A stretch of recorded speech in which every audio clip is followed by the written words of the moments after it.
This is Savran on Steelers. Here we go! On ESPN Pittsburgh and Steelers Nation Radio.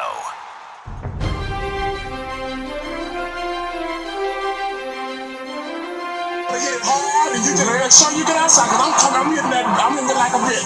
I'm hitting it like a brick. It was my idea to just keep coming. Just constant pressure. I'm going to keep pounding on you. I guess I played with a little anger too. I got you, baby, reload. I'm on the push leader. That is the late Dwight White. And he is one of our two Hall of Honor candidates we're going to be discussing today. What a tragic loss. Dwight died just a few years ago. Complications from a back surgery that he was having. And I had a special affinity for Dwight White. We'll talk about his playing. But I had a special relationship with him, and I stopped short of calling it friendship, but we were very friendly. And back in those days, it was easier to do. The difference between media and teams back then was less adversarial, it seems to me, than it is now. And, you know, there weren't blogs, you know, that sort of thing. I mean, it was a very small press corps, basically. And so there wasn't a big crowd in the locker room. Now,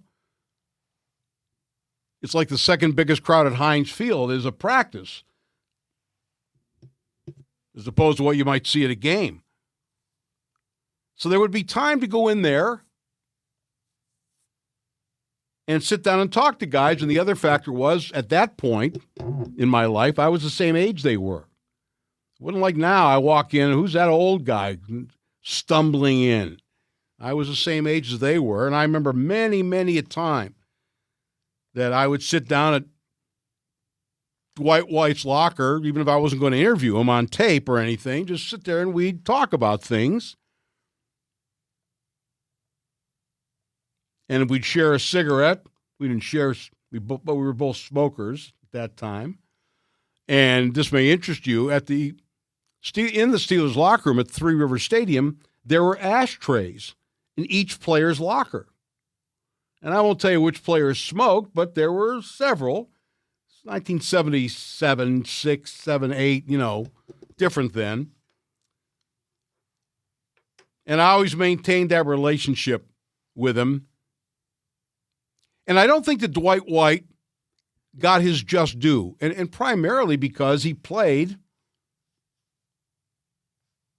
on the same line as Joe Green and L.C. Greenwood. And they were, of the Steel Curtain, they were the biggest stars, the front four. I mean, Fats Holmes, that's one of the things that kind of kept him up at night, that he saw the kind of impact that Joe Green was having, and frankly, the kind of money that they were paying Joe Green, L.C. Greenwood, maybe Dwight White to a lesser degree. And it always bothered him. George Pearls, the defensive line coach, told me years later that was always a big thing with Ernie. Well, Ernie straightened out his life, and he, too, is no longer with us, unfortunately. It's interesting that the Steel Curtain, the only one remaining, is Joe Green. Even Steve Furness passed away. Now, John Banaszak is still very much alive. I see John now and again. But of the original front four of the Steel Curtain, Joe Green's the only one left. And it might be that Dwight did not get the attention that he deserved. The funny thing about him is he did have a streak in him. I think everybody who plays in the NFL, certainly that position, has to. But he also played with a great and boundless joy. Maybe you remember he recovered a fumble once or intercepted a pass and ran it back a few yards. And after he was tackled, he did his best imitation of Billy White Shoes Johnson. I mean, I can still see that, you know, knocking his legs together. And he had a big smile on his face. And he enjoyed what he was doing. He had a huge personality.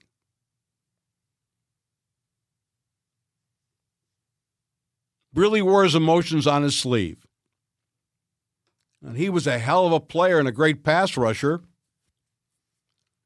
And, of course, a lot of the schemes were set up for L.C. Greenwood rushing the passer and Joe Green. But Dwight did his fair share, too, and part of Steeler lore, and it's a true story, it's not embellished. The week before Super Bowl IX, down in New Orleans, Dwight White spent the night before in a hospital. The virus, the flu, he was dehydrated. And then he came out and played at Tulane Stadium that day and helped the defense just stuff Fran Tarkin and the Vikings. Came out of his sickbed the day of the game in the hospital and played. Maybe the most underrated. Everybody knows Fats Holmes was, very good and tough, but everybody knows Fat Holmes for some of the other things he did. But I always felt like Dwight White was a tremendous player who just was overshadowed either in personality or in playing deed by the others.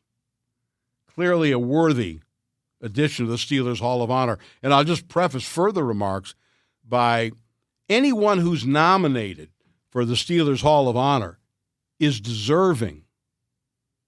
It's just a matter of how many we can put in on a yearly basis, and everybody will get their just due, just a matter of when. Bill Cowher, I will tell you, without laying bare any secrets of the committee, came very close to being so honored last year.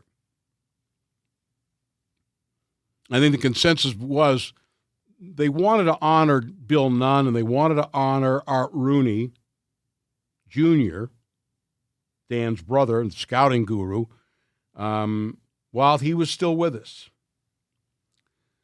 And I think the consensus was that 3 non-players in 1 year might be a little bit too much. It's not a matter about being deserving. And Bill Cowher, he not only took the team to 2 Super Bowls and won one of them, is that I always felt like Bill reinvigorated Steeler football. The last few years of Chuck Noll's regime were not successful. They made the playoffs in 89, but they were a very average football team to make the playoffs in 89, had a nice little run. But 90, 91, they were below 500. They weren't playoff teams. And they'd gotten old. They got old in the early to mid-'80s, but there was a drought. They didn't make the playoffs 86 through 88. They made it in 89. 5 of Chuck's last 6 years, they didn't make the playoffs. Cowher came in at the age of 35, and more than the fact that he won his first, 6 games, was it? In 92, made the playoffs, but I think he reinvigorated Steeler football. I think that he excited the players who were held over from the Chuck Noll era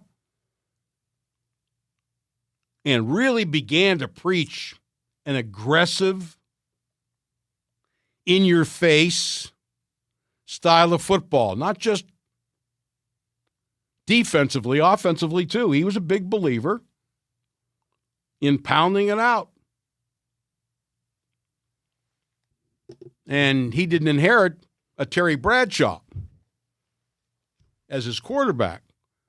But he believed in the ground game. He believed in defense and toughing it out. And his teams played like it.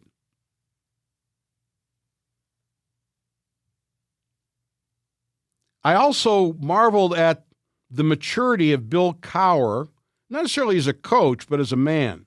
He came here as the youngest coach in the NFL. Tomlin actually came in here younger. But Bill had that, that Crafton, that jaw, the spit. You know, his dealings with the media initially were very combative, confrontational. And I don't know that he began to like the media any better, but he understood that he had to tolerate them, and he did. He did. And I thought that was part of his evolving as a person and as a head coach. Should Bill Cowher be in the Hall of Honor? Absolutely. Probably deserves a spot in Canton as well.